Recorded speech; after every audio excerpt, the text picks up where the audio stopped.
Hi friends, இது வரைக்கும் சேனலை சப்ஸ்கிரைப் பண்ணாதவங்க சப்ஸ்கிரைப் பண்ணிக்கோங்க. சிறுகிடைக்க ஆசை சீரியல் நியூ ப்ரோமோ என்னென்னு பார்க்கலாம்.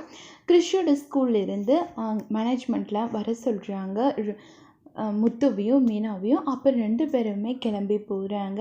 என்ன சார், எதுக்காக இப்போ வர சொன்னீங்க? நான் தான் ஏற்கனவே சொல்லியிருந்தேன்ல, அந்த அஜயோட அப்பா வந்து கிறிஷ் மேலே கம்ப்ளைண்ட் கொடுக்கறதுக்காக ரொம்பவே ஆவலாக இருக்காங்கன்னு சொன்னேன்ல சார்.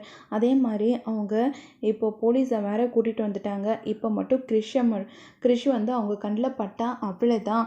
எப்படியும் ஆச்சு கிறிஷை இங்கேருந்து கூட்டிகிட்டு போயிடுங்க அப்படின்னு சொல்கிறாங்க. சார், அவன் சின்ன பையன், ஏதோ தெரியாமல் தப்பு பண்ணிட்டான், அதுக்காக இவ்வளோ பெரிய தண்டனையா?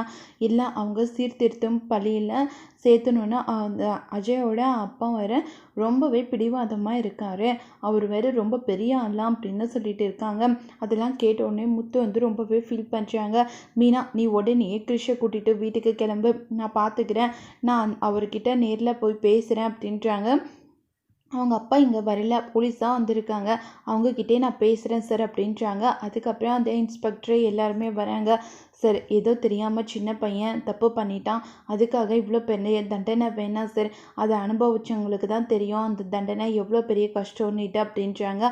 அது கேட்ட உடனே அங்கே இருக்கிற இன்ஸ்பெக்டர் வந்து சொல்கிறாங்க, நீங்கள் சொல்கிறது எனக்கு எல்லாமே புரியுது, ஆனால் அந்த பையனோட அப்பா வந்து ரொம்பவே ஸ்ட்ராங்காக இருக்காங்க. இந்த பையனை எப்படியாச்சும் கண்டிப்பாக சீர்திருத்தும் பள்ளியில் சேர்த்தே ஆகணும்னு சொல்லிட்டு இருக்காங்க.